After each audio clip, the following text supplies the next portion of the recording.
This episode is made possible by New Masters Academy, the world's absolute #1. That's right, #1 art school. Click the link down below for a free 7-day trial. Thank you, New Masters Academy. Hey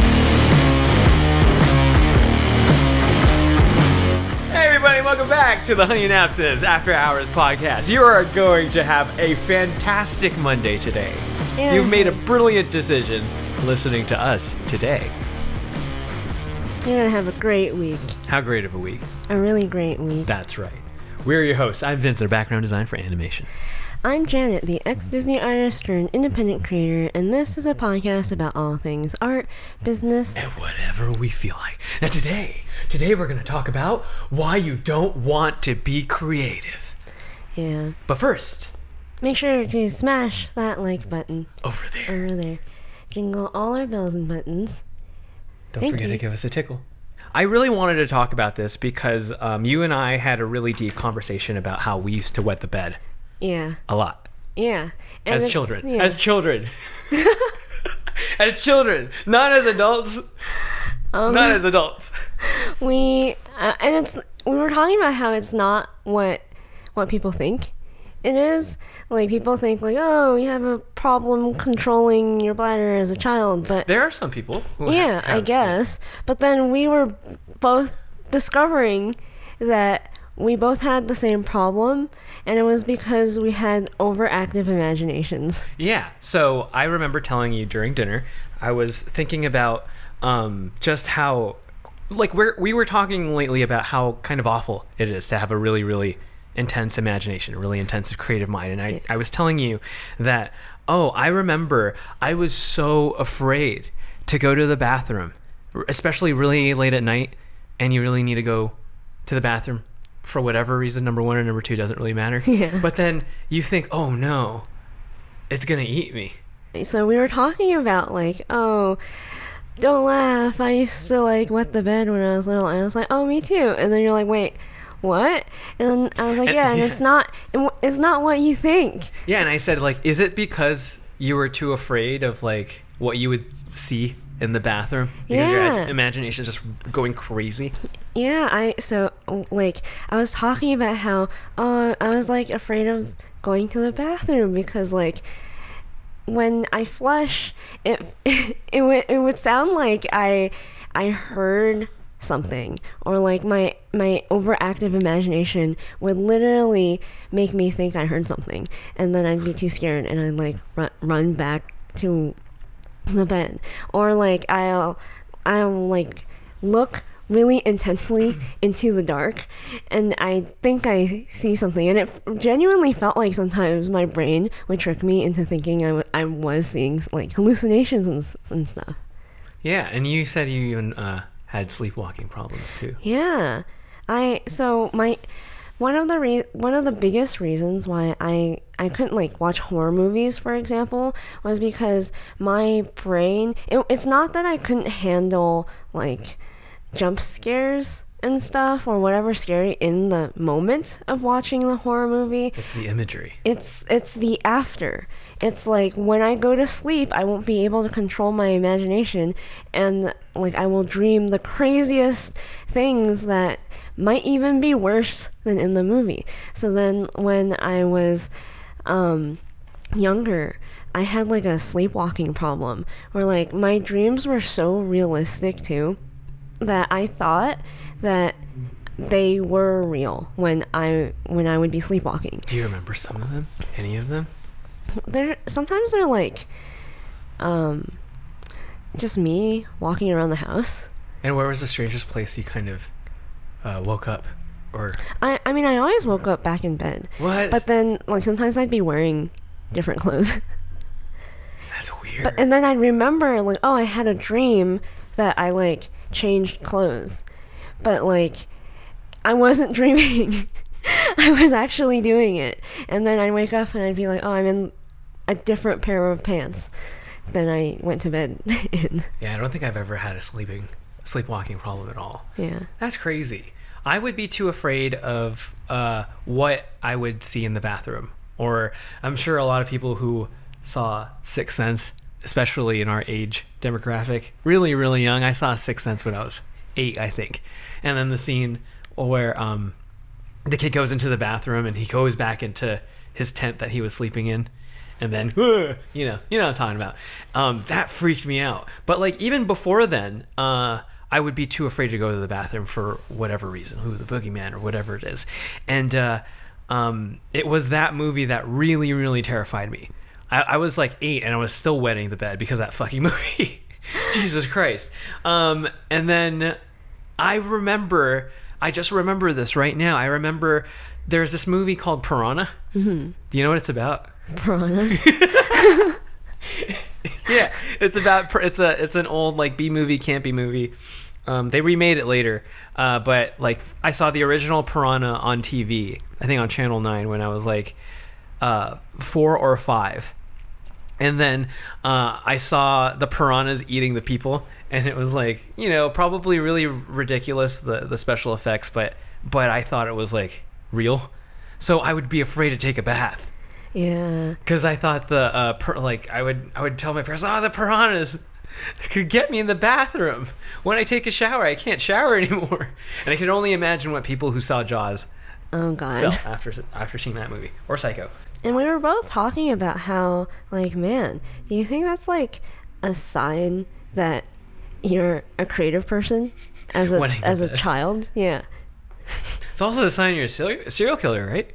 Yeah, like it's like one of the big 3. We heard all of this from last podcast on the left. It's hilarious too. Everyone in the animation industry loves that podcast. Yeah, a lot of them do. You'd be surprised. You'd be surprised, the people making your children's content. Oh, yes. Yeah, so we were talking about how I feel like we're creative because we have an overactive imagination. And I realized like we always had it, even like when we were young, when we were like before we even started drawing. I feel like it was so intense that like we saw things at night and we heard things at night, and you were like, you had that too? I thought it was just me. Yeah, because it felt like such a unique problem to me, and I didn't think anybody had that sort of problem, because you don't hear kids at school going like, oh, I wet the bed because I was afraid of going to the bathroom. Actually, I guess nobody would really share that at school. Yeah. I guess. But like I never, I was too ashamed, I guess, to talk about it. But then I just shared it with you just because I was like, wow, we would talk about how it's kind of a gift and a curse to be a creative person, mm-hmm. because it feels like an itch that you always need to scratch and you never feel satisfied. But also, people who are creative have amazing imagination horsepower. They can really, really, really imagine things as if they were real. And then we'll talk about the good things about it, but like there are definitely bad things. It's stuff that I guess normal people don't even share, but it's kind of scary to have an overactive imagination. And when I was young, I still am afraid of going on airplanes. I still am. I've had conversations with my coworkers about this too. Yes. I'm terrified of airplanes because I have an overactive imagination. When I'm up in tall places, for some reason I could vividly feel myself falling down when I feel vertigo looking down. Or when I'm, I don't know, did I ever tell you what my parents did? My parents know that I have this problem, uh-huh. that I have this intense fear for flight.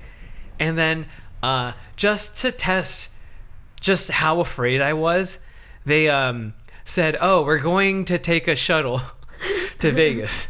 And I'm like, shuttle? What's a shuttle? Oh, a shuttle. I'm like, oh, okay. And I was like, because we go to Vegas all the time. Like, we have family there too. Mm-hmm. So my parents didn't tell me that we were going on an airplane.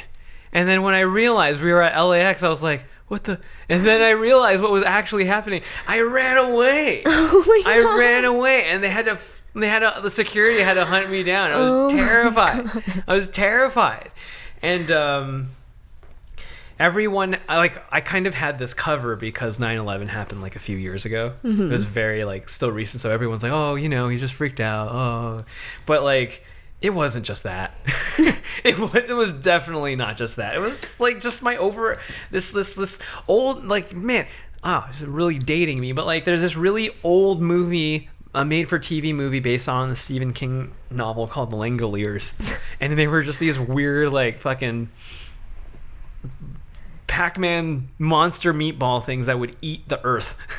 And then like most of the story took place inside of this airplane, and then just like I have this vivid imagination that like if I go into the airplane, the Langoliers are gonna eat me.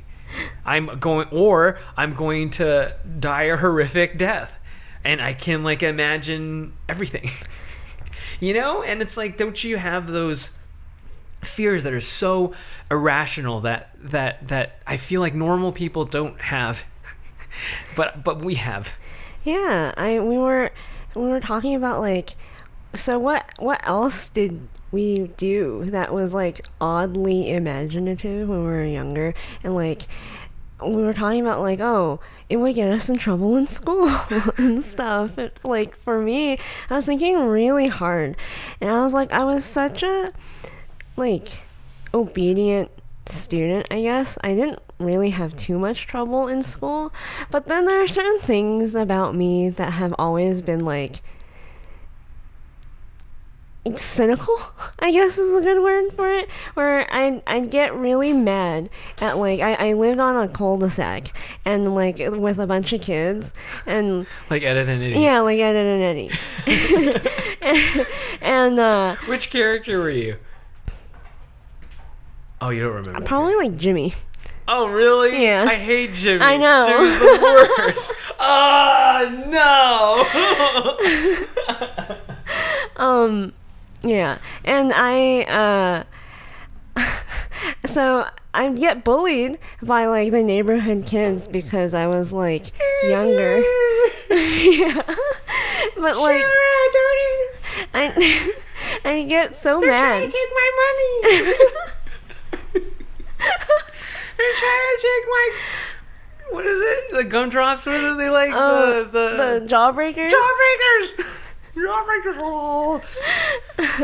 I get really mad, and then my imagination would like take me to be like, what can I do? What can I do as a little 6-year-old, 8-year-old, 6-year-old to like get back at them? So people in the kids or even adults would, when they wrong you in the cul-de-sac, you think of all sorts of creative ways to extract your little Janet revenge. Kind of, but like in a weird like as creatively as possible, like a 6 or 8-year-old between that age would do. So apparently I don't remember doing this. So what type of hood shit would he do?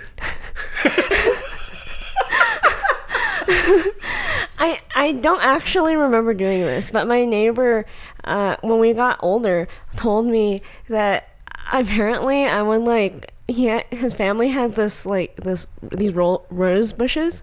Apparently I would like go steal the roses or don't do this. I was like 6. Yeah, this is bad. I was 6 years old. Do not do this. Do not. Okay. We do not recommend this. You will get in a lot of trouble. Do not do this. I would like take their mail from their mailbox and like hide them. You naughty girl. I know. I'm sorry. You can't be doing that shit. The feds are gonna find you. Send you back to China. Send you back to communist China. I had a really weird, and then like me and my friends, we were so weird. We would like pretend we were wizards, like from Harry Potter, and we would pretend like, you know how you have, we'd get sticks and we'd be like Wingardium Leviosa, and then we'd like pretend that we were like floating or whatever, and I genuinely was like, am I weird? Am I Tell me you like had something like that like growing up in school. Oh yeah, I had not in school. Well, yes, at school I was very, very naughty because I had an overactive imagination. If I didn't have like toys, I would sneak into school or just pens that I would dismantle and assemble and dismantle and assemble just for fun. Oh, my teachers hated that shit. But like what I would do is just pretend Dragon Ball Z with my fingers and then just go. And like imagine you're just like trying to pay for your goddamn college You're working at an elementary school. And this goddamn kid trying to teach him math, and he's going with his fingers and shit. That was me, and I would get into so much trouble. I would be in the naughty chair, and all those types of things. And the intense thing that I would do that I would use a lot of imagination horsepower with was in my backyard back in the day when I still have a backyard now. Backyard back then, because it's pavement now. There used to be like these really, really tall weeds. And it looked like something out of like a forest. I had like a kind of like a really foresty backyard because my parents wouldn't take care.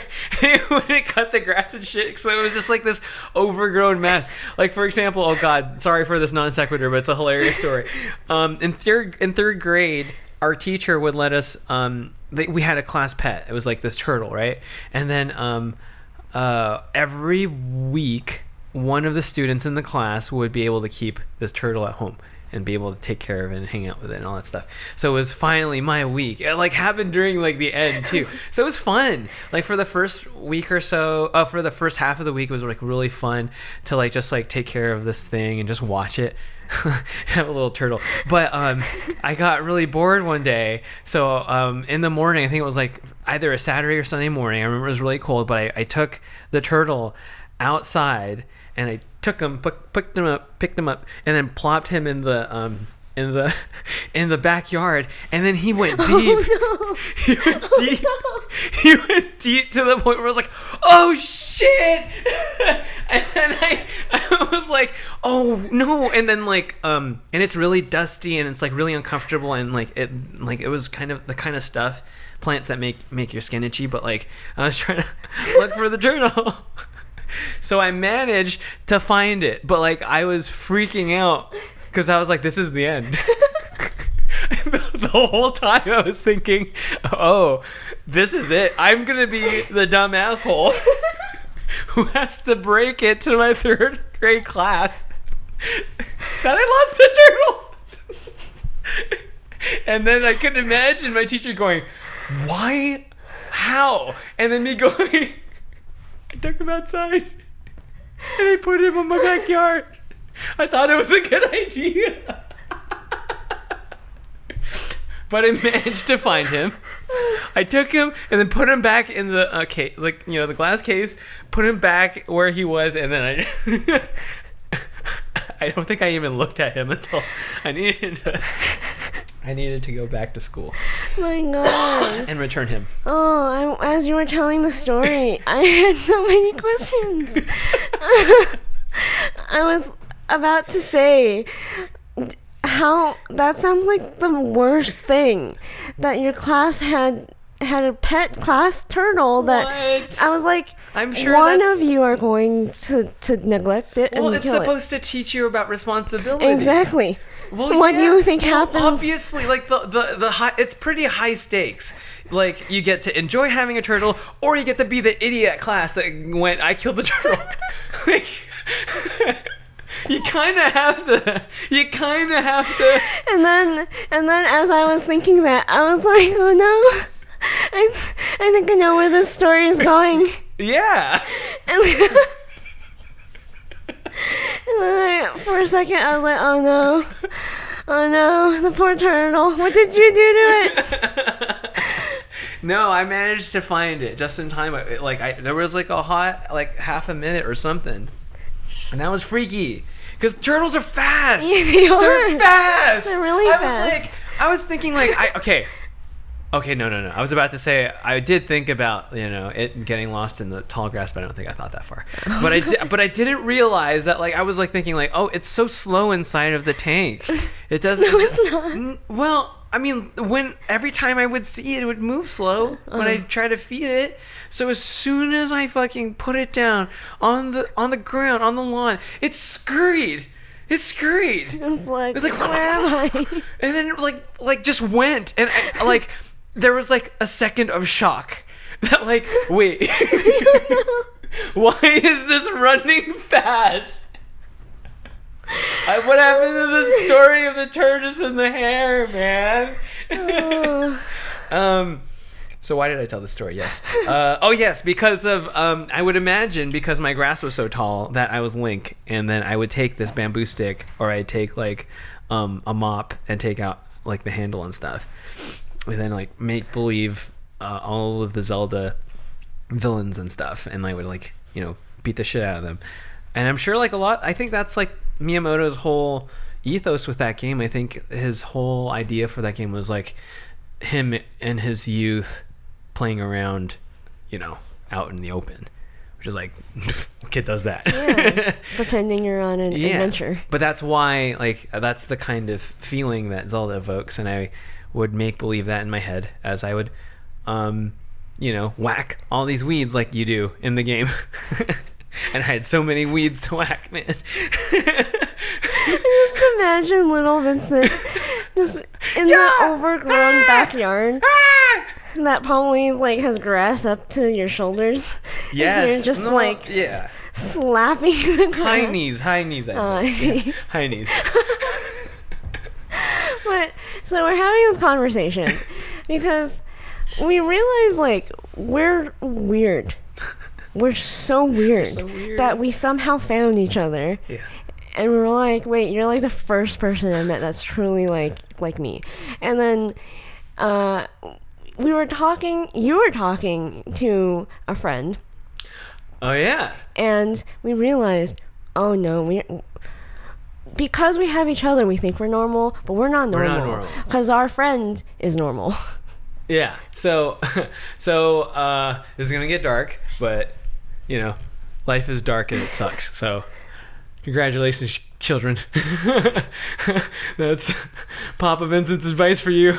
It's bleak and hopeless, and then when this movie playing through your eyes ends, who knows what happens? Who knows? Cool. Might have to edit that out, but we'll see. We'll see how I feel about that later. Okay. But yeah. So my friend, I don't know how we came to this topic, but we were talking about the people who have to monitor all the content going to and fro Facebook. And then he would talk about how like, man, that's such a no problem job. And I was like, I don't know. I think people who have that job might have they might have to deal with a lot of PTSD, psychological problems. Yeah. And isn't it they get workers' comp? Or they have like it's a part of their thing that they get like some sort of therapy or something like that. I think, and I tried to explain that to him, and he said like, "Oh, you're not the first person who said this. I had another friend who said that too."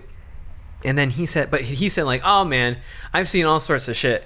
Like you know that video of the two marshmallow looking head people, and then they're watching the dude eat the thing, and he's crying and shit." Yeah, I watched that, no problem. I remember seeing that for the first time. It freaked me out. Yeah, it's weird. Freaked the shit out of me. It's a weird video. You seen that video? Yeah. It's weird, and the story behind that's crazy. So apparently the head wigs, they belong to a DJ. So it was a DJ act, but then one day his head things disappeared. So somebody took it from him. What? Yeah. That's creepy. Yeah, it's really creepy. And then like that video came out. It's crazy, weird. Huh? That's crazy. Well, that's the urban legend. But anyway, I hope that sent chills down your spine. If that made you curious, if you have a stomach for like weird, creepy things, then go ahead. That's on the internet. But if you don't look it up. Don't look it up. Yeah. Especially if you have an overactive imagination. Yeah. But like I was explaining to him, like, oh, dude, that's like baby shit. Because people with big imaginations can just conjure up the most disgusting, horrifying, awful shit. And then as an imaginative person, that like, oh, it's even beyond what even I can come up with. Yeah.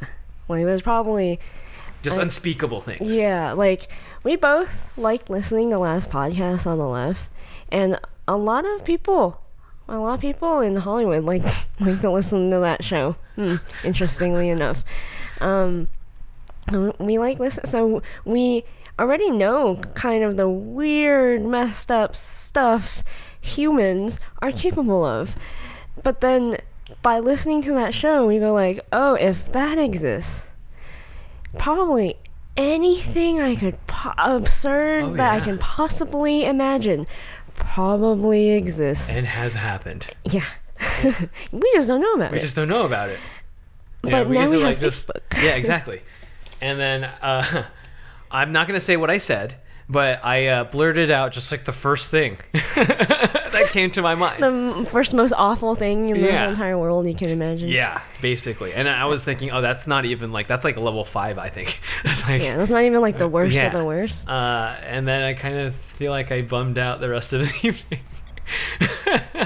But like, I don't know. I think imagination is, it's interesting that we're able to do that, isn't it? Yeah. You know? Yeah. When you told me like that was his reaction, I was like, why didn't he imagine those things? Like, I was like, yeah, isn't that obvious? And then like, I was like, no, I don't think it's obvious to a lot of people. I think people think they can stomach what they think. I don't know. I feel like people think that they have, that they're in control. Are you really in control? I don't know. Yeah, it's you know what I mean? Yeah, it's like the same idea as like, there are people like us who think that humans are irrational, and we understand that like we're just absurd, like nothing makes sense. The reason why people do things don't make sense. It helps. Yeah, it helps. To think that way. It helps, and you're right. But our friend, and he's like really normal, not creative, not like in the arts, I guess, just like a whole lot of our friends, and we're like, I think we're the weird ones. We're weird because like we're not normal, I think. They think they're rational. Like he thought I'm a rational human being, I can take it. But I'm like, no, you can't imagine. Yeah, you can't even imagine. And then I realized he really can't.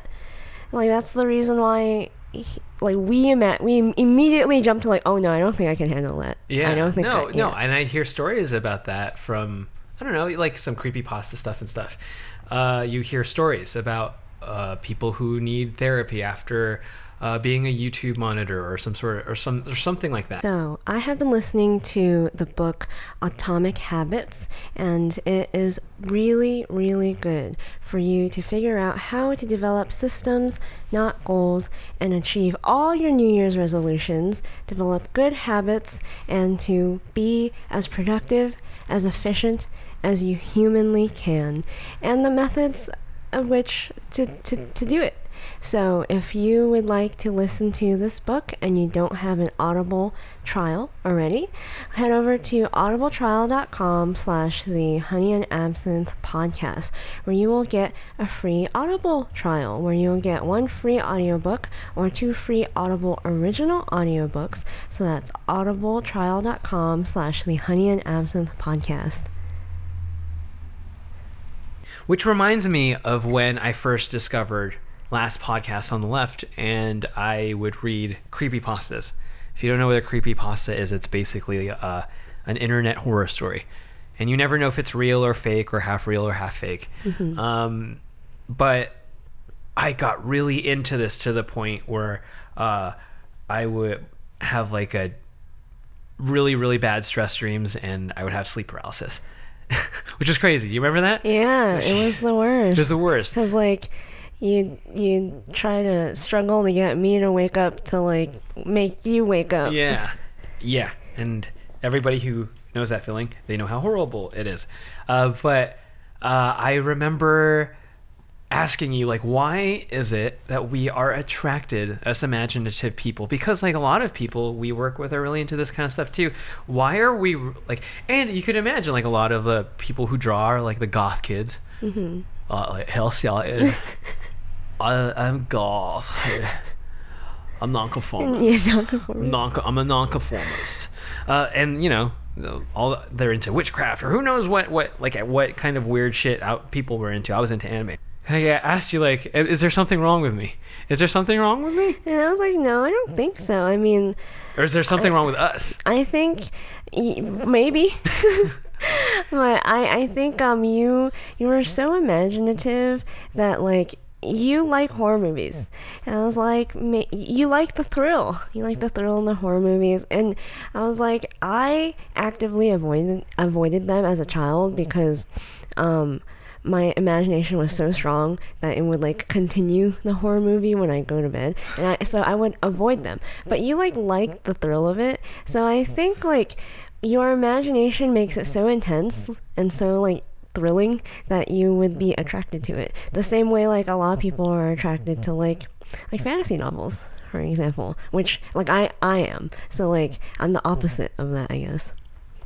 And I was like, oh, I think we're so like imaginative that like you sometimes want the thing that like your mind, the world that your mind can conjure up, if that makes sense. Oh, like how I want to believe there's aliens and ghosts. Yeah. You know, just to know that like all this imagination, like something in my imagination could have actually been like a ghost. Ooh. Do you think a lot of the drama that happens at places like CTN or Grad Show happen because of our weird imaginations? Yeah, I do. I really think normal people wouldn't go through the lengths in which we try to I guess sabotage is the right word, right? Sabotage each other. I mean, you truly kind of see it at places like these high pressure situations, and Lightbox, where we all kind of work with each other. So, and like I think it was CTN that one year had like a competition on booth displays. Like I forgot what it was like. You get a free table next year if you win or something. Mm-hmm. So like you really got to see the extent of an artist's imagination that they would go to just to win something to save money, basically. Like, oh, free table, I really want that free table, let me imagine. Oh no, it's not even that. It's like that they want to be the chosen one. Exactly. Yeah. They like, that's the fantasy. Like I beat out all of you. You and you and you. I'm and more you. creative than all of you. That's what that is. And like the one-upsmanship at conventions is always, it's like artists truly like we imagine the weirdest things to be like, I one-upped you. Or we imagine the weirdest things to get other people's attention. Yeah. I think our approach to display is very practical. We're gonna put all our shit up, and if you like something, you point it out, and then we'll give it to you. You know, that's our entire approach. I don't like the fancy cardboard displays and shit. I just want, here is our wares. What do you like?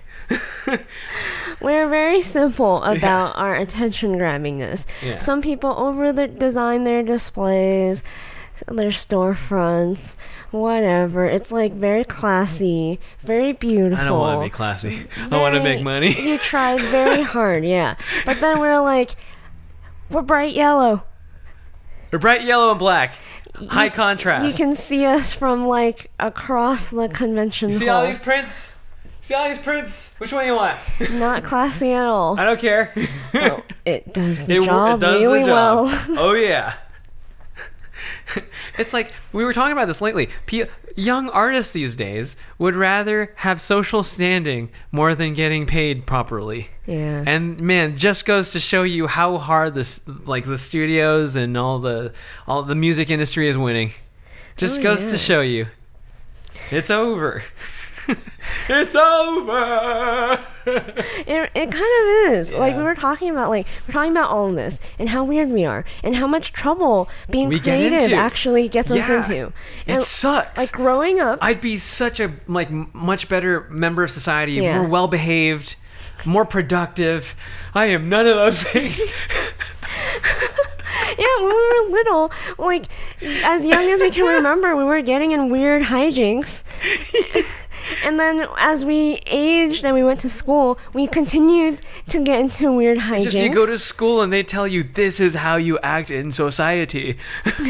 and then now I'm starting to realize that like, why are we so weird? Why is it that like creative people, it's like we were born this way in a bit. Like, our personalities are just kind of suited that way ever since we were really little, imagining the craziest, weirdest hijinks you can get as a little child, and then you go to school and you get into trouble, and then you just don't fit in anywhere ever. And then I realized, like, man, art doesn't do that anymore. Like, art's all about fitting in now. Yeah, you like the algorithm controls like what art is popular. Yeah. Therefore, it controls what you draw. Yeah. It controls what you do. Exactly. So, like, draw this in your style. You can literally, like, plug in certain aspects of what's popular into your art, and you can guarantee a certain level of success because the Instagram algorithm decides basically what you draw. So I was like, is creativity even necessary anymore to be called an artiste, an artist? And like, not only did I think about Instagram, I thought about, like, in the workplace too. Any workplace. It doesn't necessarily have to be art related. But people always say, like, oh, we want to hire a creative person, a new hire who can, like, change the way our company does things or whatever. They say that, but, like, when you're actually working in a company, in a corporation or whatever, especially in animation, if you just do what they want, you will probably get ahead. If you do something creative, like, truly, like, has never been done before, you're most likely going to, like, get pushed aside. You're gonna, like, oh, you stick out too much. We don't do that. That's too creative. Should we talk about Sting for a bit? Okay. Oh, yeah. So we watched, what's that forbidden Disney documentary called? The Sweatbox? The Sweatbox. Watch it on YouTube. It's available. Disney doesn't want you to do it, but do it. That's exactly why you should do it. Because it's banned. Because it's banned. But when you watch this banned movie, The Sweatbox, you see the extent in which Disney wastes an artist's time. Yeah. And, you know, there aren't that many musicians. I was thinking about this the other day, too. There aren't that many musicians in Sting's caliber. The only two I could think of is Paul McCartney and Stevie Wonder. But Sting, you heard it. You Yeah. Police. You know, his message in a bottle. You know, Mm-hmm. like, he's like one of the greatest goats, as the kids say these days. But he was supposed to do, just like how Phil Collins did the Tarzan soundtrack. Or, you know, wait, it's not Can You Feel the Love Tonight? Oh, no, I don't know. Maybe you can't say it. I can't say it. See?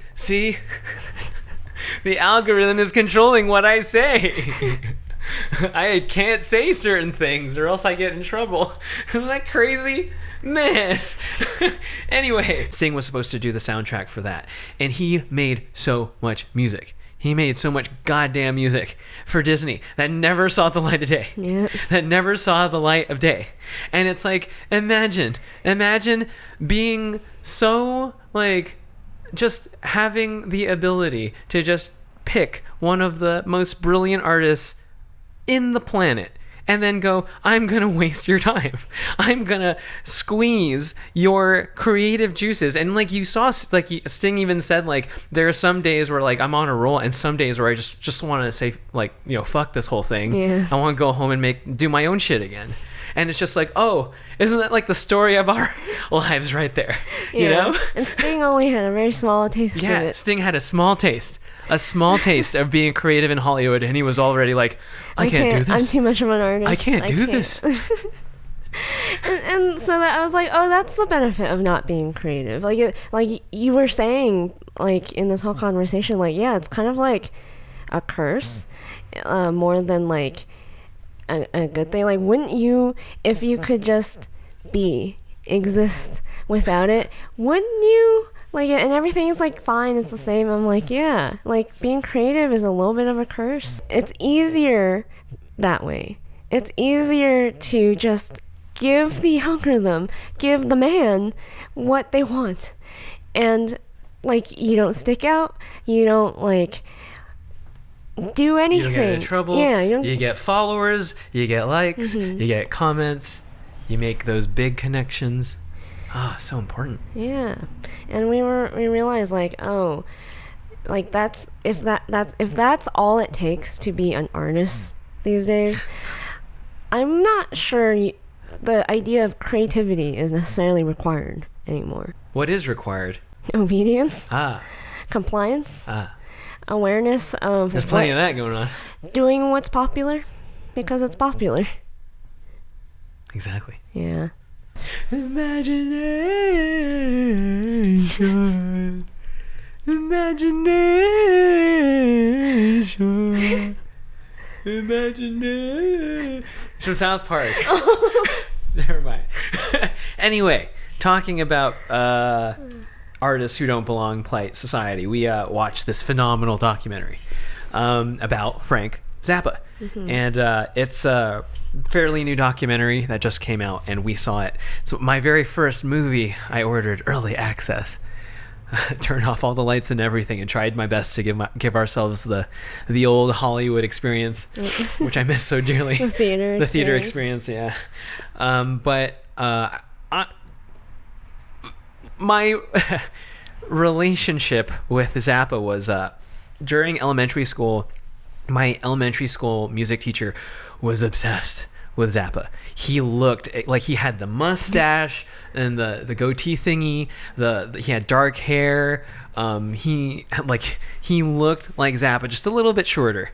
Zappa looks tall as fuck. But he was obsessed with Zappa, and he would also play some Clapton.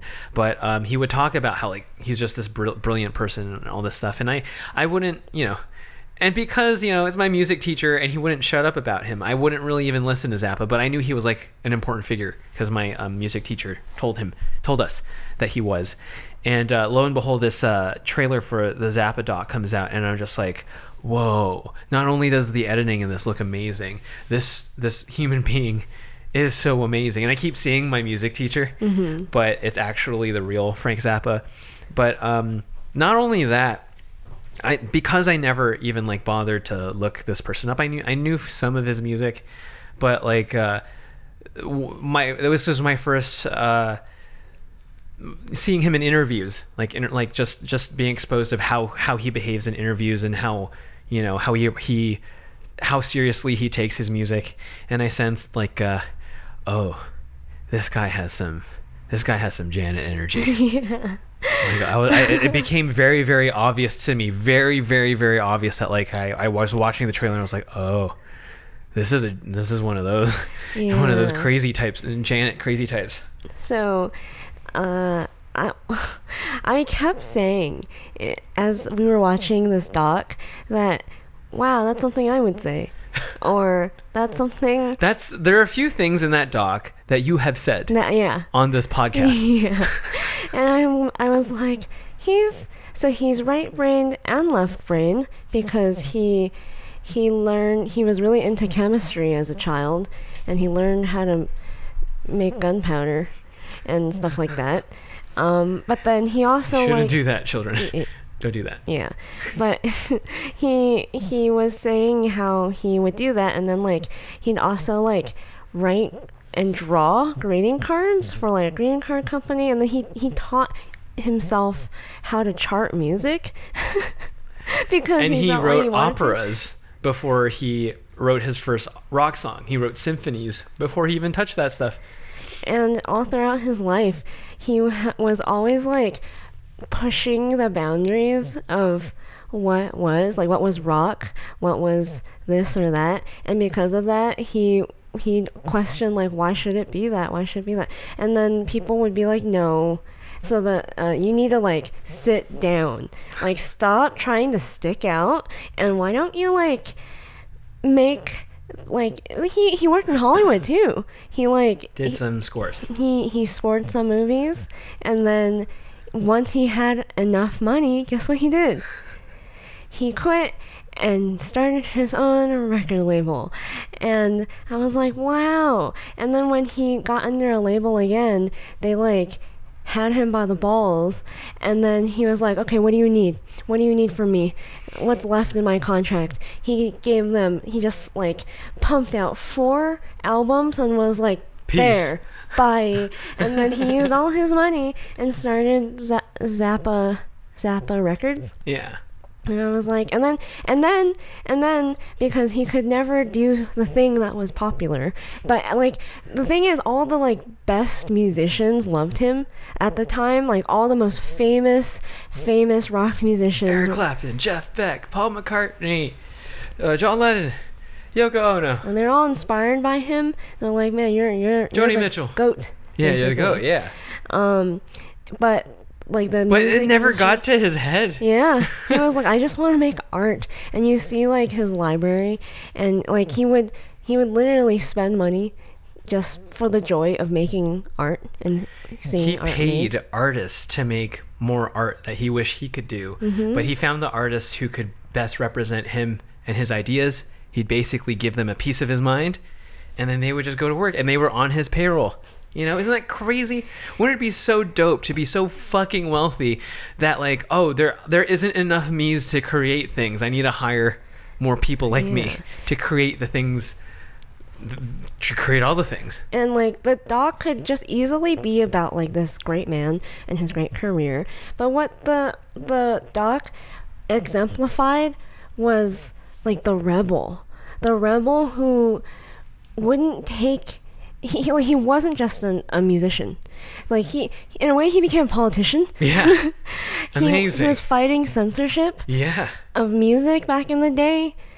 Like, it's so frustrating to me to like hear like Rage Against the Machine, Rage for the Machine at Coachella. Yeah. Almost. And it's like, oh geez. Talk about man being for the man. And I saw Zappa, and he would always say things like, it's about the principle of the thing. And I say that all the time. Yeah. And then he's like, well... He was on a talk show where it was like you're going to the Senate and talking about, you know, censorship. And it's basically the thing where they started putting the parental advisory stickers. And the interviewer was like all these musicians who are affected by this, Alice Cooper or whoever, they're not even you. Like, why are you even involved in this? And he was just simply like, it's the principle of the thing. Yeah. And he was like, I don't see anyone else sticking their neck out.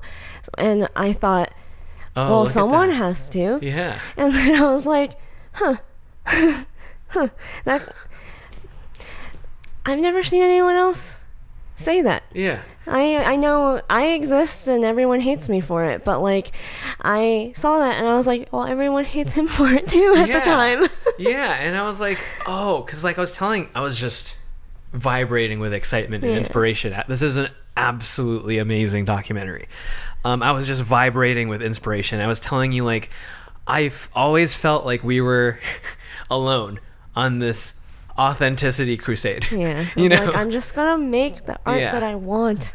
And I always felt like, oh God, I wish there was like a role model, because I'm not sure if John Lennon was doing it for the attention or if he actually meant what he was doing, but there's no denying Zappa was just straight up Zappa all his life. And he was just this force that existed in the world that, like, you couldn't bullshit that artist. You know, like, you could just bullshit all the other artists these days.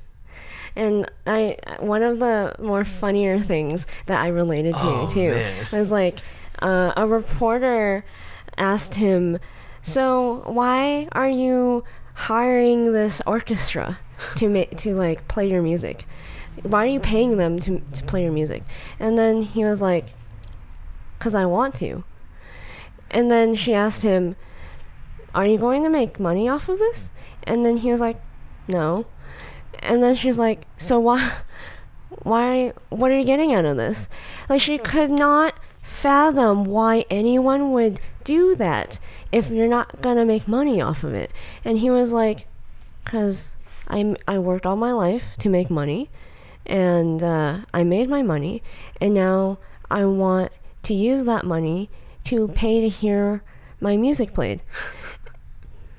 For my own pleasure. For my own pleasure. And then she was like looking at him like he was like speaking Chinese or something. I was like, that's very simple. I make the art because I want to make the art. Am I going to make money off of it? I don't know. Probably not. Who knows? But if I enjoy it, this is what I'm put on this earth for, because I enjoy it. And that's why he never became like super Beatles famous. He accidentally, like, he was never about being on the Billboard charts. He accidentally charted when he was doing a song with his daughter, I think, and then she just played it on K-Rock. And just because of that, it charted by accident.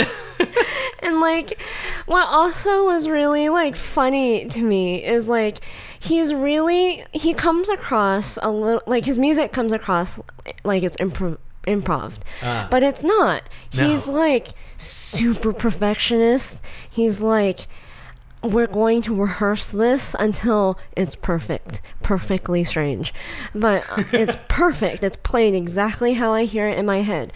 And so like his past trained monkeys, as he would call them, would be like, he was so cruel sometimes. But you know, that's the perfection, like said with like a weird aura of like respect though. Yeah.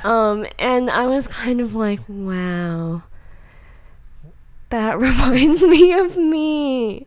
And I was saying to Vincent, I was like, man, I think the person I am on this podcast is me trying to be polite. And if you want to hear my innermost, deepest thoughts and the way I think them, it's kind of the voice of Zappa. Yeah. And the way he says things too is so perfect. Yes, so precise. So precise.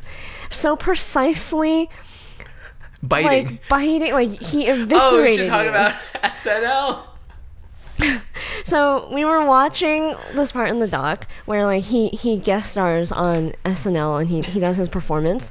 So the beginning, you know how musicians who guest star, they do like a little skit. Sometimes, yeah. Yeah.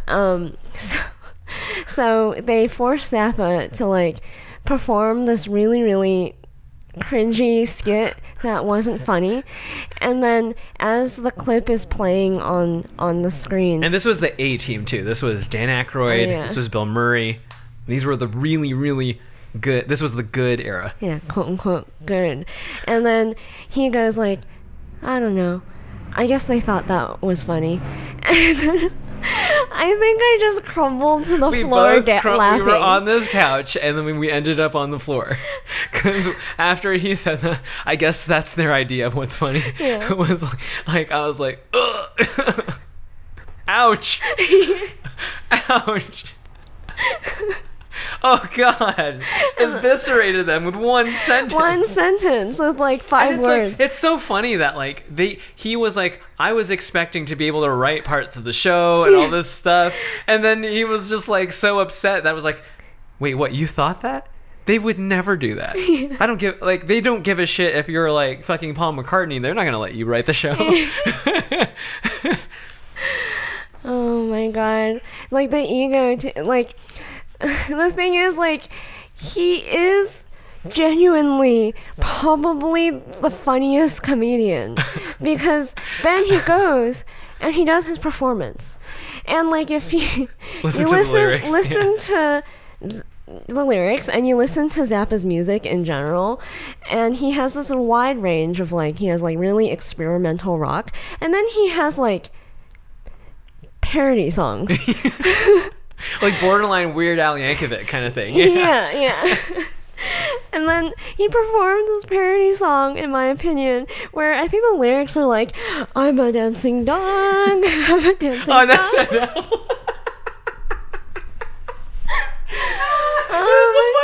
It was like shaking his booty and shit.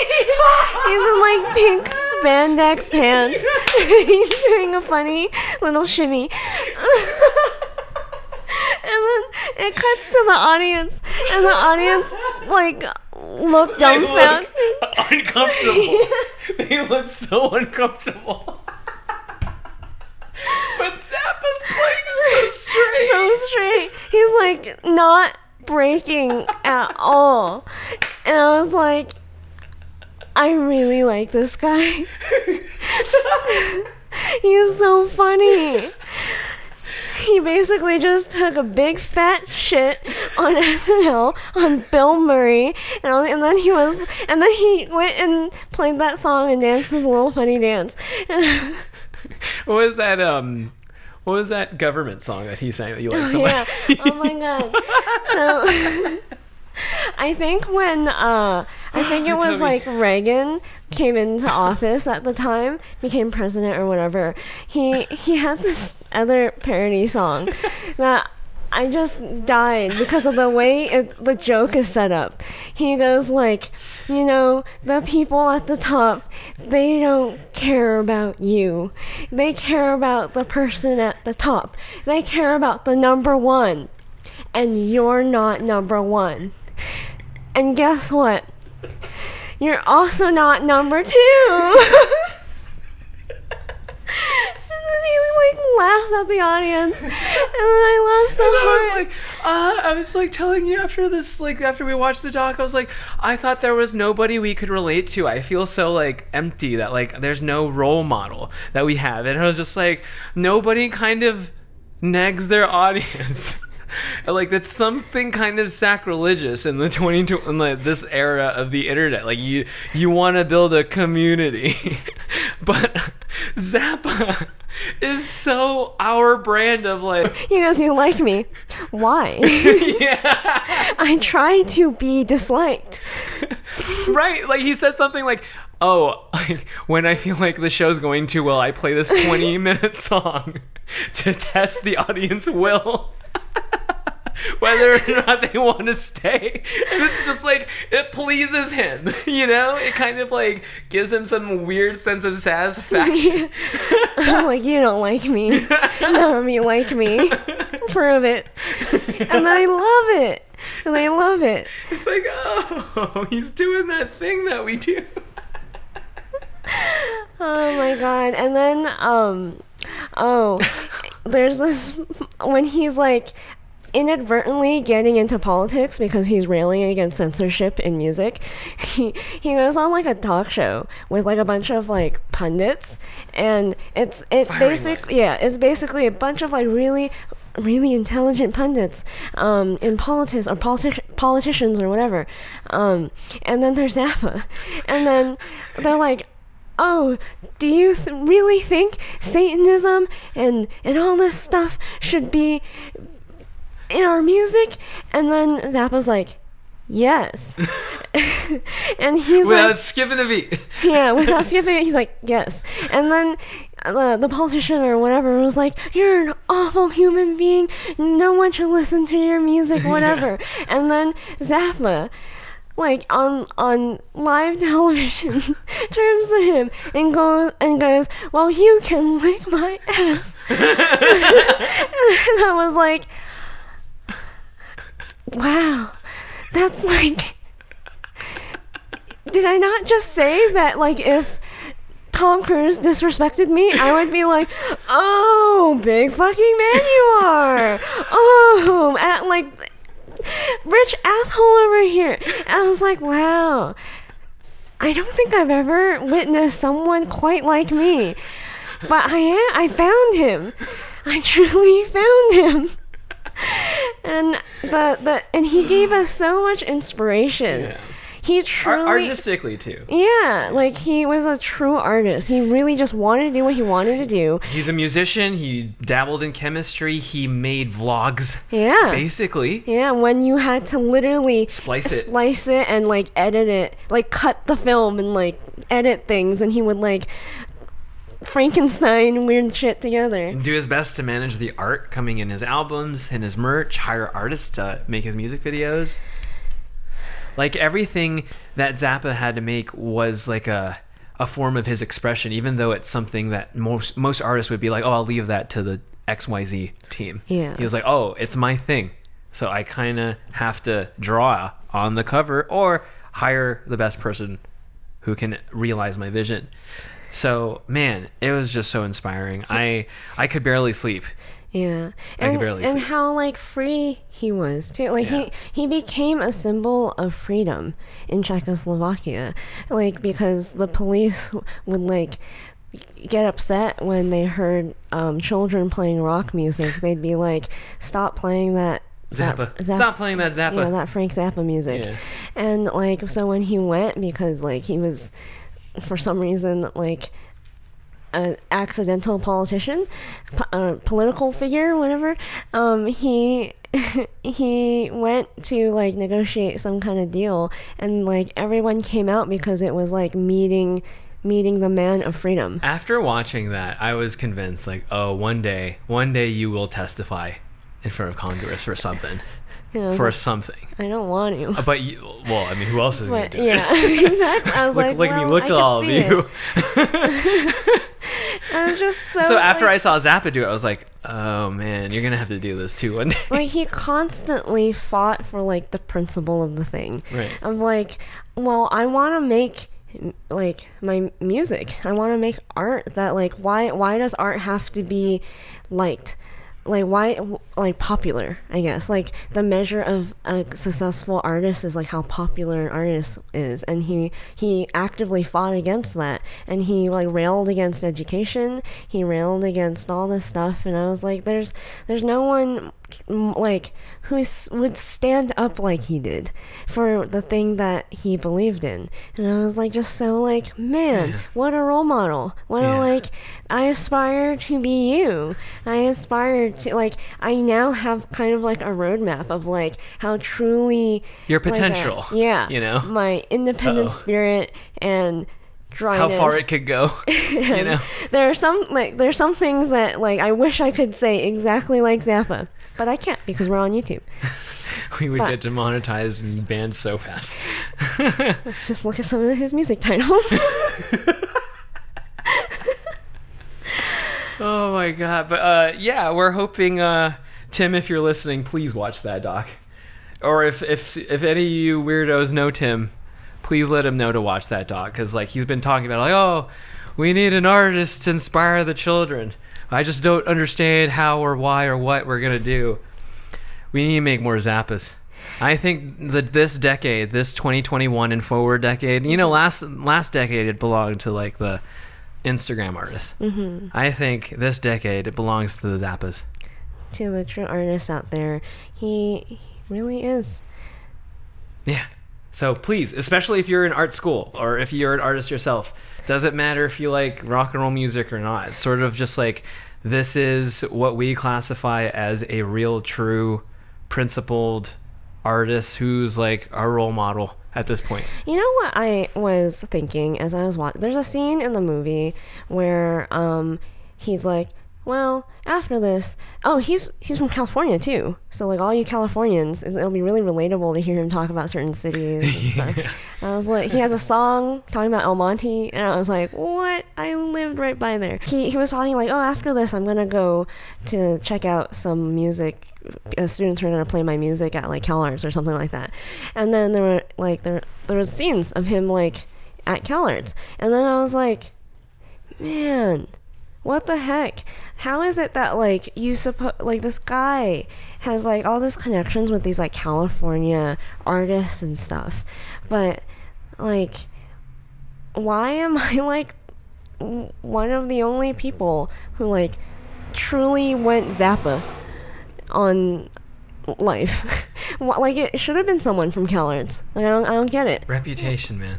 Reputation, social pressure, the followers, and the gram. I thought that's where all the experimental rebels were.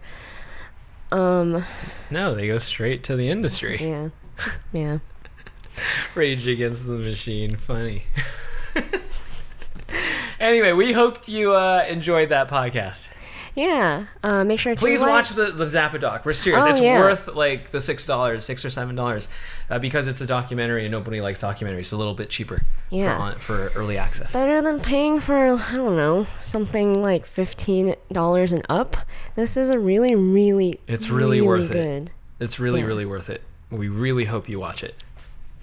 make sure to like, subscribe, jingle all my bells and buttons, and check out these episodes right here. Head over to honeyandabsinthe.com to buy our merch to help support this channel, and I'll see you tomorrow, or see you next time. See you next time. Bye.